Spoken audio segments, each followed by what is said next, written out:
Hello. Prince residential senior secondary school की online class में आप सभी का स्वागत है। मैं आर के शर्मा, राजनीति विज्ञान का अध्यापक, कक्षा 12 कला वर्ग।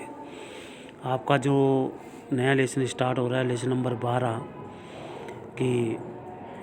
12 है कि राजनीति के उभरते आयाम कौन कौन से हैं, उसके बारे में अपन चर्चा करेंगे। पहला लेसन है नियोजन और विकास नीति आयोग के बारे में अपन चर्चा करेंगे। नियोजन नीति विकास आयोग क्या है, तो सबसे पहले अपना टॉपिक जो है अपने स्टार्ट करते हैं। वो टॉपिक है नियोजन क्या है। सोच समझ कर सही दिशा में कदम उठाया गया कदम प्रथम कदम ही नियोजन कहलाता है।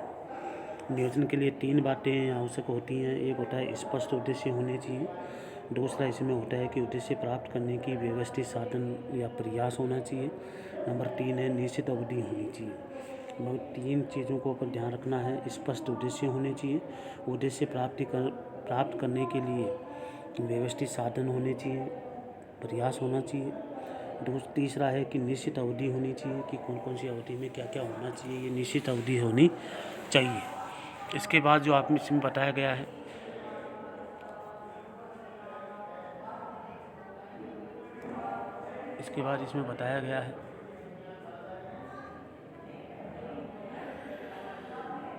अच्छे नियोजन के 4 लक्षण हैं, उसके बारे में अपन चर्चा करेंगे। अच्छे नियोजन के 4 लक्षण कौन कौन से हैं।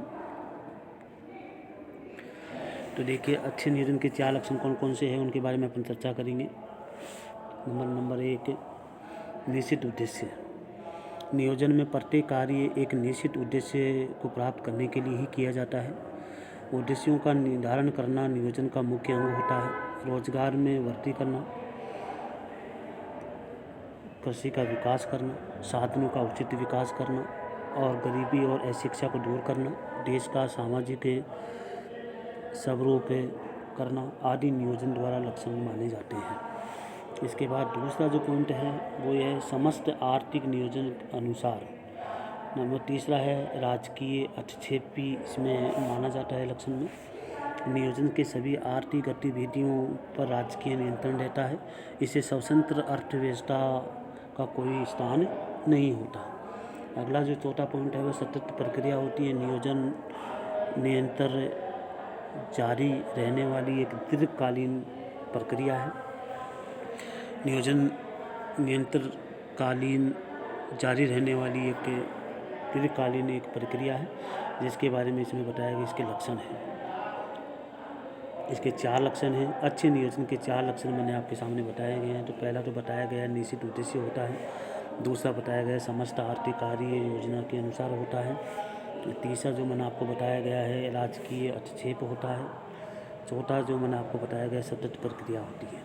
इसे सतत प्रक्रिया के रूप में शामिल किया जाता है। इसलिए 12 क्लास के विद्यार्थी ध्यान दिए। आज आपका जो है न्यू लेसन स्टार्ट करवाया गया है।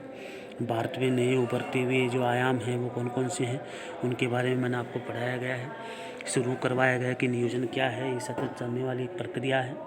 नियोजन सोच समझ करके सही दिशा में उठाया गया प्रथम कदम की ही नियोजन कहलाता है।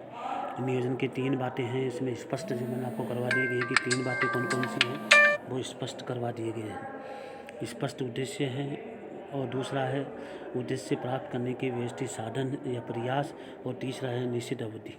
अच्छे नियोजन की विशेषताओं के बारे में अपन चर्चा करें कि अच्छे नियोजन की विशेषता 4 है। अच्छे नियोजन की 4 लक्षण हैं।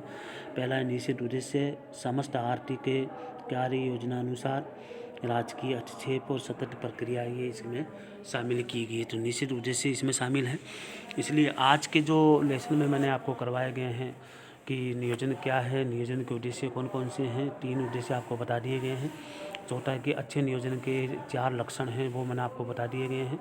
4 लक्षण, पहला है निश्चित उद्देश्य, दूसरा है समस्त आर्थिक कार्य योजना अनुसार, और तीसरा है राजकीय हस्तक्षेप, और चौथा है राजकीय हस्तक्षेप में होता है नियोजन में सभी आर्थिक गतिविधियों पर राजकीय नियंत्रण रहता है। इससे स्वतंत्र अर्थव्यवस्था का कोई स्थान नहीं होता है। इसमें जो नियंत्रण जो है वो राजकीय होता है।